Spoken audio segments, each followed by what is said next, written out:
Assalamualaikum warahmatullahi wabarakatuh. Alhamdulillahi rabbil alamin, wassalatu wassalamu ala asyrafil anbiya wal mursalin nabiyina Muhammad wa ala alihi wa sahbihi ajma'in, amma ba'd. Subhanaka la ilma lana illa ma 'allamtana innaka antal alimul hakim. Allahumma anfa'na bima 'allamtana wa 'allimna ma yanfa'una wa zidna 'ilma. Amin ya rabbal alamin. Alhamdulillah, jemaah yang dirahmati Allah Subhanahu wa taala, tidak bosan-bosan saya mengingatkan untuk menjaga niat kita semua beribadah kepada Allah, niatnya mencari pahala Allah. Baik, kita lanjutkan pembacaan kitab Riyadhus Shalihin yang ditulis oleh Imam An-Nawawi rahimahullahu taala. Kita sudah sampai ke bab ke-13, penjelasan tentang banyaknya jalan kebaikan. Hadis ke-9 dari 125 dari Abu Hurairah radhiyallahu anhu dari Nabi Muhammad sallallahu alaihi wasallam, beliau bersabda, "Al-iman bid'un wa sab'una bid'un." Al-iman bid'un wa sab'un atau bid'un wa sittuna sya'bah. Iman itu ada 70 lebih atau 60 lebih cabang. Fa-afdaluha qawlu la ilaha illallah. Maka cabang yang paling utama adalah ucapan la ilaha illallah. Wa adnaha imatatul adha 'anil tariq. Sedangkan yang paling rendah adalah menyingkirkan sesuatu yang mengganggu dari jalan. Wal haya'u syu'batun minal iman. Dan perasaan malu adalah salah satu cabang dari keimanan. Muttafaqun alaih. Jemaah yang dirahmati Allah, iman itu adalah sebuah ucapan, perbuatan, dan keyakinan hati.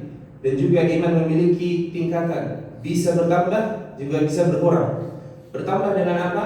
Bertambah dengan ketaatan kita kepada Allah, dan bisa berkurang ketika kita melakukan kemaksiatan kepada Allah. Ditulis dalam hadis ini bahwasanya iman ada 70 lebih atau 60 lebih. Di sini bukan berarti membatasi cabang keimanan. Ini menunjukkan bahwasanya iman itu banyak cabangnya. Dan dituliskan di sini juga tingkatan tertinggi adalah kalimat la ilaha illallah, kalimat tauhid, yang hal ini tidak hanya cukup diucapkan di lisan, namun perlu diyakini dalam hati bahwasanya tidak ada Tuhan yang berhak disembah selain Allah, dan juga yang menciptakan, mengatur alam semesta ini dan mengaturnya adalah Allah Subhanahu wa taala. Dan juga wajib kita kerjakan segala konsekuensi dari kalimat itu, yaitu beribadah hanya kepada Allah Subhanahu wa taala. Kemudian yang kedua di sini disebutkan imatatul adha 'anil tariq, menyingkirkan sesuatu yang mengganggu dari jalan. Ini menunjukkan apa? Bahwasanya pekerjaan sekecil apapun, jika kita niati karena Allah, niat ibadah, dan pasti akan mendapatkan pahala dari Allah Subhanahu wa taala. Dan juga yang terakhir disebutkan di sini adalah wal haya'u syu'batul iman ilal iman. Dan rasa malu adalah cabang dari keimanan. Malu yang dimaksud di sini bukan malu untuk berbuat kebaikan karena dilihat manusia, malu untuk berinfak karena ada manusia, malu untuk berbuat kebaikan karena manusia. Yang dimaksud malu di sini adalah malu ketika Allah melihat kita sedang melakukan kemaksiatan kepadanya, dan malu ketika Allah melihat kita sedang meninggalkan apa yang diperintahkannya. Kita tutup dengan sebuah cerita yang menarik. Ketika Ibrahim bin Adham ditanya tentang gimana supaya kita bisa terhindar dari kemaksiatan kepada Allah Subhanahu wa taala. Seorang alim Ibrahim, dia mengatakan, jika kamu menerima 5 perkara ini dan mampu melaksanakannya, maka kemaksiatan tidak akan membahayakanmu, dan kenikmatan melakukan kemaksiatan tidak akan membinasakanmu. Ini sesuatu yang aneh. Jika kamu bisa menunaikan 5 perkara ini, maka dosanya tidak akan